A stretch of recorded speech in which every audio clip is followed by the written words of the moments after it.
Bismillahirrahmanirrahim. Assalamu alaikum. I am Professor Nadia Liaquat and today my topic is data types from chapter number 9 Elements of C.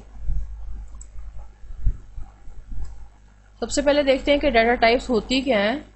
ये कोई जो data हमने जो type of data हमने किसी variable में specify करनी होती है या जिस टाइप का डाटा हमने किसी वेरिएबल में स्टोर करना होता है उसको ये स्पेसिफाई करती है। हर डाटा टाइप की एक अपनी रेंज होती है और वो अपनी रेंज के मुताबिक ही मेमोरी एलोकेट करती है। कंपाइलर जो है वो मेमोरी स्पेस जो है वो एलोकेट करता है वेरिएबल को according to its data type. उसकी डाटा टाइप के अकॉर्डिंग जो जितनी डाटा टाइप की डाटा टाइप का साइज़ होता है कंपाइलर उतनी ही मेमोरी स्पेस जो है उस वेरिएबल को असाइन करता है मेमोरी के अंदर according to its data type. C language में जो हमारे पास डाटा टाइप अवेलेबल होती हैं इसमें इंट डाटा टाइप जो यूज़ होती है ये न्यूमेरिक वैल्यूज़ के लिए स्टोर करने के लिए यूज़ होती है। फ्लोट डाटा टाइप जो है ये रियल वैल्यूज़ को या डेसिमल पॉइंट्स को इशारिया वाले नंबर्स को स्टोर करने के लिए यूज़ होती है। डबल जो है ये लार्ज रियल वैल्यूज़ के लिए इस्तेमाल होती है क्योंकि आपको पता है कि जो पॉइंट्स में आंसर है वो अपनी लिमिट से एक्सीड होते हैं तो इनको आगे से फर्दर जो है वो सब टाइप्स में डिवाइड किया हुआ है। और उसके बाद जो चार हमारे पास डाटा टाइप है ये करैक्टर वैल्यूज़ को या स्ट्रिंग वैल्यूज़ को स्टोर करने के लिए यूज़ होती है। स्ट्रिंग, करैक्टर, न्यूमेरिक वैल्यूज़ ये सब हमने कल कांस्टेंट वाले टॉपिक में डिटेल से डिस्कस कर लिया हुआ है। डाटा टाइप्स कांस्टेंट के साथ भी अप्लाई हो सकती हैं और वेरिएबल के साथ भी अप्लाई होती हैं। अगर वेरिएबल के साथ अप्लाई होती है तो वेरिएबल की वैल्यू आप चेंज कर सकते हैं, लेकिन अगर आपने डाटा टाइप किसी कांस्टेंट के साथ अप्लाई किया है तो फिर आप उसकी वैल्यू को चेंज नहीं कर सकते। हमारे पास दो तरह की कैटेगरीज हैं डाटा टाइप्स की, एक स्टैंडर्ड डाटा टाइप्स होती हैं और एक यूज़र डिफाइंड डाटा टाइप्स होती हैं। स्टैंडर्ड डिफाइंड डाटा टाइप्स वो डाटा टाइप्स हैं जो बिल्ट इन होती हैं, जो हमें सी लैंग्वेज जो है ऑलरेडी सी लैंग्वेज के जो डेवलपर्स हैं उन्होंने हमें ऑलरेडी प्रोवाइड कर दी हुई है। हम सिर्फ उसको यूज़ करते हैं, जैसे इंट डाटा टाइप है, फ्लोट डाटा टाइप है और करैक्टर डाटा टाइप है। आज के टॉपिक में हमने स्टैंडर्ड डाटा टाइप्स को ही डिटेल से पढ़ना है। यूज़र डिफाइंड डाटा टाइप्स वो डाटा टाइप्स होती हैं जो कि खुद प्रोग्रामर या यूज़र डिफ़ाइन करते हैं या बनाते हैं। ठीक है, ये हमारे सिलेबस का हिस्सा नहीं होगा, हमने सिर्फ स्टैंडर्ड डाटा टाइप्स को पढ़ना है। यहाँ पे एक और बहुत इंपॉर्टेंट पॉइंट आपको बताती चलूँ कि डाटा टाइप का क्वेश्चन जो है वो पिछले 5 साल पेपर्स में अगर आप देखें तो बार बार रिपीट हुआ है। सो चैप्टर नंबर 9 का अगर कोई most expected question long question जो है पेपर में आना वो डाटा टाइप्स और उसके आगे से फर्दर टाइप्स की डिटेल है। सो अगर आप इस क्वेश्चन को अच्छे से प्रिपेयर कर लें तो आप अपने 8 मार्क्स जो हैं वो ऑलरेडी सिक्योर कर सकते हैं। इंटीजर डाटा टाइप्स, ठीक है, integer data types numeric values को शो करती हैं जिनमें कोई भी फ्रैक्शनल या डेसिमल पॉइंट नहीं होगा। ठीक है, विदाउट फ्रैक्शनल या डेसिमल पॉइंट नंबर्स जो होंगे वो इंटीजर डाटा टाइप्स होंगी। हमारे पास ये पॉजिटिव नंबर्स भी हो सकते हैं और नेगेटिव नंबर्स भी हो सकते हैं, जैसे कि एग्जांपल में लिखा हुआ है 10, 5, 20, -20। अब देखते हैं, अभी आपके सामने एक चार्ट डिस्प्ले हुआ है जिसमें हमने इंटीजर की डाटा टाइप्स को आगे सब डाटा टाइप्स में डिवाइड किया हुआ है। ये सब डाटा टाइप्स मेमोरी में डिफरेंट साइज़ लेती हैं, इनकी रेंज डिफरेंट होती है, लेकिन सबका पर्पस सबका सेम ही होता है कि ये इंटीजर वैल्यूज़ को स्टोर कर रही हैं, सिर्फ अपने साइज़ और अपनी जो मेमोरी स्पेस है उसके अकॉर्डिंग और अपनी रेंज के अकॉर्डिंग थोड़ा सा डिफरेंट है। इसमें नंबर 1 पे है हमारे पास int data type. Int data type को आगे फर्दर 2 सब टाइप्स में डिवाइड किया जाता है, शॉर्ट और अनसाइंड इंट। उसके बाद हमारे पास लॉन्ग इंट है। लॉन्ग इंट जो है ज़्यादा बड़ी वैल्यूज़ के लिए यूज़ होता है और अनसाइंड लॉन्ग जो है वो उससे भी ज़्यादा जो बड़ी वैल्यूज़ हैं उनके लिए हम इनको यूज़ करते हैं। इंट डाटा टाइप ये स्टोर करती है विदाउट फ्रैक्शनल पार्ट जो नंबर्स हैं उनको स्टोर करने के लिए यूज़ होती है, जैसे 11 है, 25 है। मेमोरी में ये 2 से लेके 4 बाइट्स तक स्टोर करती है और इसकी जो रेंज होती है वो -32,768 से 32,767 तक होती है। ये जो रेंज है बच्चों, ये आपको एज इट इज़ याद करना पड़ेगी अगर आप ये क्वेश्चन पेपर में अटेम्प्ट करना चाहते हैं। तो ये रेंज जो है इसे अच्छी तरह याद कर लें। इसका मैं आपको एक छोटा सा टिप देती हूँ कि अगर आप इसका, क्योंकि ये दो वैल्यूज़ हैं, तो अगर आप इनमें से एक वैल्यू को याद कर लें, माइनस वैल्यू को याद कर लें, -32,768, तो पॉजिटिव के लिए है कि वो एक नंबर इससे कम होगा। जैसे यहाँ 68 है तो ये 67 है, ठीक है। तो बस इसको इस तरह से आप याद करते जाएं। इंट और शॉर्ट की जो रेंज है वो सेम होती है, सो इस तरह से आपको एक ही रेंज को याद करके आप दो में उसको पुट कर सकते हैं। शॉर्ट जो डाटा टाइप है ये भी यूज़ होती है इंटीजर्स को स्टोर करने के लिए। मेमोरी में ये 2 बाइट्स लेती है और जो इसकी रेंज है ये -2 पावर 15 या 215 से 15 है, जो कि -32,768 और 32,768 पॉजिटिव नंबर में 32,7, यानी कि अगर आप कोई भी वैल्यू स्टोर करते हैं जिसकी रेंज जो है वो इन डिजिट्स तक पूरी होती है, 0 1 जो है 2 4 5, यानी ये 5 तक आप एक वो लेते हैं लेंथ का नंबर अगर देते हैं इसको, तो ये उस रेंज को एक्सेप्ट करेगा, उससे बड़ी को एक्सेप्ट नहीं करेगा।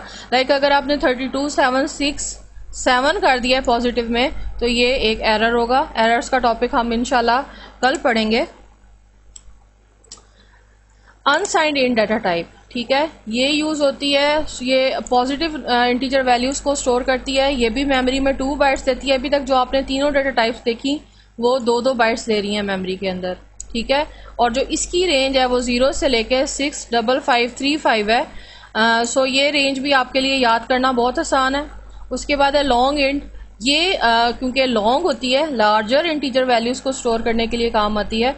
सो ये 4 बाइट्स दे रही है मेमोरी में। इसकी रेंज थोड़ी सी लेंथी है। ये वाहिद एक नंबर है या एक फिगर है जो कि थोड़ा सा बड़ा है। सो इसको आप एक दफ़ा याद कर लेंगे तो मेरा नहीं ख्याल है कि आपको कोई प्रॉब्लम होगी। -2147463 और पॉजिटिव में ये 47 हो जाएगा।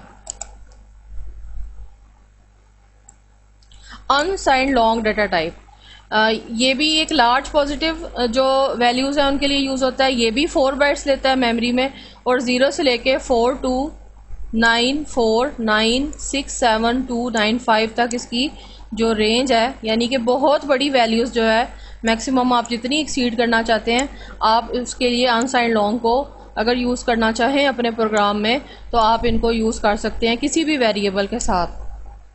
अब आपके सामने ये जो मैंने अभी सारी टाइप्स पढ़ाई, पांचों टाइप्स आपको भी पढ़ाई, ये पांचों जो है एक चार्ट की शक्ल में आपके सामने या एक टेबल की शक्ल में आपके सामने डिस्प्ले हैं। बच्चों ये टेबल अच्छे से याद कर लें, आपको ये टॉपिक याद हो जाएगा। अगर आपने डेफिनेशंस तो आप लिख ही लेंगे, ठीक है, वो तो एक एक लाइन की डेफिनेशन है कि ये पॉजिटिव नंबर के लिए यूज़ होते हैं, नेगेटिव के लिए भी यूज़ होते हैं और डेसिमल पॉइंट्स के लिए यूज़ होते हैं। ये तो सब में पॉइंट लिखा जाएगा, लेकिन मेन पॉइंट क्या है, इनकी जो बाइट्स हैं मेमोरी में वो 2 हैं और इसकी रेंज जो है, डिटेल डिस्क्रिप्शन जो है इसकी ये है -32768 है 32767 तक। शॉर्ट की सेम है, अनसाइंड 2 बाइट्स ले रहा है, लॉन्ग 2 बाइट्स ले रहा है, अनसाइंड लॉन्ग जो है वो लॉन्ग जो है वो 4 बाइट्स ले रहा है, अनसाइंड लॉन्ग जो है वो भी 4 बाइट्स ले रहा है, ठीक है। और ये यहाँ पे सारी इनकी रेंजेस लिखी हुई हैं। सो एक दफ़ा याद हो जाएगा तो हम इसको बआसानी पेपर में अटैम्प्ट कर सकते हैं। उसके बाद आ जाते हैं फ्लोटिंग पॉइंट्स। फ्लोटिंग पॉइंट जो है ये हमारे पास वो न्यूमेरिक वैल्यूज़ हैं जो कि फ्रैक्शनल या डेसिमल पॉइंट्स हो सकती हैं। इनको हम रियल टाइप डाटा भी बोलते हैं, ठीक है। इन वैल्यूज़ को हम पॉजिटिव और नेगेटिव दोनों में मेजर कर सकते हैं। जैसे यहाँ पे एग्जांपल है 50.75 और -13.42। फ्लोट डाटा टाइप जो है ये रियल वैल्यूज़ को स्टोर करती है, 4 बाइट्स लेती है और इसकी जो रेंज है वो 3.4 मल्टीप्लाई बाय 10 और इसकी जो पावर है वो -30। अच्छा, अब यहाँ पे ये वैल्यू सेम रहेगी 3.4 बाय 10, ठीक है, मल्टीप्लाई बाय 10 ये सेम रहेगी, सिर्फ पावर चेंज होती जाएगी। तो यहाँ पे -38 है और पॉजिटिव 38। सो फ्लोट की जो रेंज है उसको याद करना कंपैरेटिवली इंटीजर की निस्बत आसान है, ठीक है। और जो इसकी प्रिसिशन है वो 6 डेसिमल पॉइंट्स तक है, यानी कि ये इतनी रेंज तक का नंबर जो है वो स्टोर कर सकता है। अब डबल को देख लें, अब पावर देखें, बेस सब में सेम आ रही है, ठीक है। यहाँ पे चेंजिंग आ रही है, 1.7 है, 1.7 है और -308 और पॉजिटिव में भी 308 है, ठीक है। यहाँ पे पॉजिटिव नेगेटिव दोनों वैल्यू सेम है, सो ये भी इजी है। ये भी रियल वैल्यूज़ को स्टोर करता है, 8 बाइट्स लेता है, ठीक है। और ये 15 इसकी जो प्रिसिशन है। अब आते हैं लॉन्ग डाटा टाइप की तरफ। ये स्टोर करता है लार्ज रियल नंबर्स को, 10 बाइट्स लेता है मेमोरी के अंदर, और इसकी भी सेम देख लें कि वही फिगर है, वही रेंज है, 1.7 मल्टीप्लाई बाय 10। सिर्फ और सिर्फ चेंजिंग कहाँ पे आई है, पावर में। इसकी पावर है -4932 और यहाँ पॉजिटिव में भी 4932, और ये 10 बाइट्स लेता है। सबसे ज़्यादा मेमोरी में जो स्पेस ले रहा है वो लॉन्ग डबल डाटा टाइप है, और ये 19 डेसिमल पॉइंट तक इसकी प्रिसिशन है। अब आपके सामने ये टेबल है तीनों डाटा टाइप्स का। फ्लोट 4 बाइट्स ले रहा है, डबल 8 बाइट्स ले रहा है और लॉन्ग डबल 10 बाइट्स ले रहा है, और ये इसकी रेंज आ रही है। अब करैक्टर डाटा टाइप, हमारी तीसरी और आखिरी जो डाटा टाइप है वो करैक्टर डाटा टाइप है। ये करैक्टर वैल्यूज़ को स्टोर करती है। मेमोरी जो है वो 1 लेती है, 1 बाइट मेमोरी लेती है, ठीक है। और ये लेटर्स को, नंबर्स को या पंचुएशंस को या सिंबल्स को अपने अंदर स्टोर कर सकती है। आप इसे सिंगल कोट में भी लिख सकते हैं, और जब इसी को आप स्ट्रिंग में डिक्लेयर करेंगे तो इन्वर्टेड कोमा में भी डिक्लेयर कर सकते हैं। लेकिन फ़िलहाल हम सिर्फ और सिर्फ स्ट्रिंग को, उसको सिंगल कोट के साथ ही पढ़ेंगे।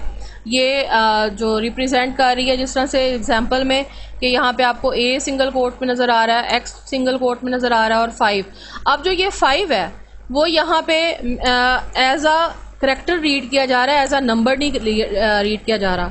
सो जब आप करैक्टर डाटा टाइप के अंदर 5 को डिक्लेयर करवा देंगे, इनिशियलाइज करवा देंगे, सो अब कंपाइलर इसको 5 नहीं रीड कर रहा, अब वो इसकी आस्की कोड रीड करेगा, ठीक है। आस्की कोड क्या होते हैं ये भी नेक्स्ट में मैं आपको बताती हूँ।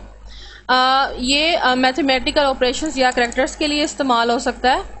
आस्की कोड्स क्या होते हैं, अमेरिकन स्टैंडर्ड कोड होते हैं जो कि हमें इंफॉर्मेशन प्रोवाइड कर रहे हैं।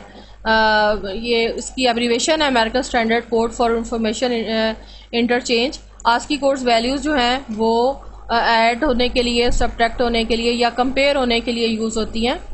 आस्की कोड्स जो है, इसका जो टेबल है वो अब आपके सामने डिस्प्ले है।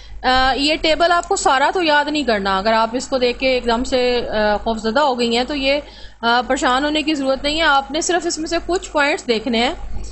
ये टेबल जिन बच्चों ने 9th में 10th में कंप्यूटर पढ़ा था उनकी बुक में भी अवेलेबल है। सो आप लोगों के लिए ये कोई नई चीज़ नहीं है, आप इसके बारे में पहले जानती हैं।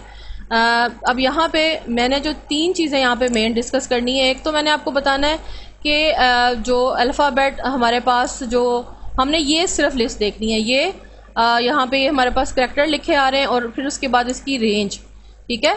यहाँ पे हमने ये डेसिमल वाली लाइन रीड करनी है और ये करैक्टर वाली लाइन को रीड करना है। यानी कि जब करैक्टर डेसिमल में कन्वर्ट कर देगा, आस्की कोड में कन्वर्ट होता है, तो वो क्या नंबर्स उसके बनते हैं। अब जैसे आपके सामने ये 0 से लेके 9 तक है, ठीक है। ए को देखते हैं सबसे पहले। ए जो है ये हमारे पास कैपिटल लेटर में लिखा हुआ है। इसकी जो आस्की है वो 65 है। सो अगर आपको कैपिटल लेटर ए की 65 आस्की पता लग जाएगा तो आप बाकी खुद ही निकाल सकते हैं कि जेड की क्या होगी। जैसे ए के बाद बी है, बी 66 होगा, यानी कि ये एक सीक्वेंस में चलते आ रहे हैं, ठीक है। एक नंबर बढ़ता जा रहा है, 65, 66, 67, 68। तो इस तरह से आपको जी तक इसको याद करना बहुत आसान है कि जो कैपिटल लेटर में जी है वो 90 होगा। अब यहाँ से नंबर्स को देख लेते हैं। 0 जो है इसका जो आस्की है वो 48 है, 1 का आस्की 49 है, 2 का आस्की 50 है। उसके बाद ऑनवर्ड हमारे पास 9 तक है, क्योंकि जो न्यूमेरिक वैल्यूज़ हैं वो 0 से लेकर 9 तक रेंज होती है। ये हमने कांस्टेंट में कल देखा था। तो 0 से लेकर 9 तक ये हमारे पास 57 जो है ये इसकी रेंज जा रही है, 48 से लेकर 57 तक। इसी तरह से जो स्मॉल लेटर्स में ABC है, ए स्मॉल लेटर ए जो है वो स्टार्ट होता है 97 से। अच्छा, और इसको जो ये कंप्लीट होता है, ये जो Z है ये 122 पे ख़त्म होता है, ठीक है। तो ये सिर्फ और सिर्फ आप पहला जो लेटर है ना उसका डेसिमल नंबर याद कर लें तो आपको बाकी जो है उनमें कन्फ्यूजन नहीं होगी। और ये अक्सर शॉर्ट क्वेश्चन में इस तरह के क्वेश्चन पूछे जाते हैं, लॉन्ग से ये रिलेटेड नहीं है। हाँ, लॉन्ग में सिर्फ ये कि अगर आप करैक्टर डाटा टाइप को वैसे डिफ़ाइन कर देंगे लेकिन आस्की को डिटेल से नहीं डिफ़ाइन करेंगे। अभी जो ये मैंने आपके सामने एग्जांपल अभी आपको टेबल दिखाया है, इसके ज़रिए अब हम एक प्रोग्रामिंग एग्जांपल देख लेते हैं करैक्टर डाटा टाइप की। हमारे सामने एक प्रोग्राम लिखा हुआ है जिसके अंदर हमने 3 वेरिएबल डिक्लेयर किए हैं, ch1, ch2 और sum। ch1 को हमने इनिशियलाइज किया है, सिंगल कोट में आपको 2 लिखा हुआ नज़र आ रहा है। अब जो ये 2 है ये हमारे पास 2 नहीं है, ये हमारे पास ASCII कोड इसका रीड होगा, क्योंकि ये अब एक करैक्टर है और करैक्टर जो है वो क्या है 50। ठीक है, अभी आपने ये बैक पर टेबल में देखा था कि आपको मैंने दिखाया था कि 2 ही चीज़ें आपने उसमें से नोट करनी है, एक उसका डेसिमल पॉइंट और दूसरा डेसिमल वैल्यू और दूसरी उसकी करैक्टर वैल्यू। सो अब यहाँ पे जो 2 है ये एज अ करैक्टर रीड हो रहा है। सो इस करैक्टर का जो डेसिमल नंबर है वो है 50। उसके बाद है ch2 जो है वेरिएबल, इसका जो हमारे पास इनिशियलाइजेशन है वो 6 के साथ है और जो 6 है इसका ASCII है हमारे पास 54। अब हमने यहाँ पे इन दोनों के बीच में सम किया है और उस सम टोटल किया और उस टोटल को हमने सम नाम के एक वेरिएबल में स्टोर करवा दिया है और सम की फिर वैल्यू डिस्प्ले हो जाएगी। अब ch1 और ch2, अब आपके ज़हन में होगा कि नहीं हम शायद 2 + 6 करेंगे, नहीं, हम 50 + 54 को ऐड करेंगे और इन दोनों का जो रिज़ल्ट है वो होगा 104। सो सम के अंदर जाके स्टोर होगा 104 और जो हमारे प्रोग्राम की आउटपुट है वो कुछ इस तरह से आएगी, sum is equal to 104। I hope आप सबको समझ आ गई होगी। इस तरह के क्वेश्चन आ जाते हैं, लाइक आपको यहाँ पे ये भी हो सकता है कि आपके सामने यहाँ पे कोई अल्फ़ाबेट लिखा होता, यहाँ पे करैक्टर ch1 पे यहाँ पे कैपिटल लेटर A लिखा होता और आपको कहा जाता है कि जनाब इसको अब न्यूमेरिक वैल्यू में डिस्प्ले करवाएं। ठीक है, बल्कि चलें ये आपकी असाइनमेंट होगी कि आप मुझे यहाँ पे एक ऐसा प्रोग्राम बना के दिखाइए कि आप यहाँ पे जो जो इसकी इनिशियलाइजेशन है वो कर दें करैक्टर के अंदर और इसके अंदर वैल्यू यहाँ पे जहाँ पे 2 लिखा हुआ है यहाँ पे आप कैपिटल लेटर A लिखें और यहाँ पे आप कैपिटल लेटर B लिखिए। ठीक है, ये वाली लाइन छोड़ के सिर्फ और सिर्फ इनको न्यूमेरिक में डिस्प्ले करवा दें। सो ये डिस्प्ले कैसे होंगे ये मुझे आपने करके दिखा देना है। अगर आपने टर्बो सी को इंस्टॉल कर लिया है तो फिर तो आप इसको प्रैक्टिस करके भी देख सकती हैं और फिर आप मुझे वो असाइनमेंट सेंड कर दीजिएगा। ये तो था आज का टॉपिक। हमने देखा डाटा टाइप्स क्या होती हैं और डाटा टाइप्स को आगे फर्दर हमने कितनी टाइप्स में डिवाइड किया। मेन चीज़ क्या थी, हमने उनकी मेमोरी में स्पेस देखनी है और उनकी रेंज देखनी है, उनकी डिस्क्रिप्शन और उनकी रेंज और उनकी मेमोरी में वो कितनी स्पेस ले रही हैं। ठीक है, नाम तो ऑब्वियसली आप उनके करेंगे ही। तो ये था आज का टॉपिक। इससे रिलेटेड अगर आप मुझसे कुछ पूछना चाहें तो पूछ सकते हैं। Thank you so much.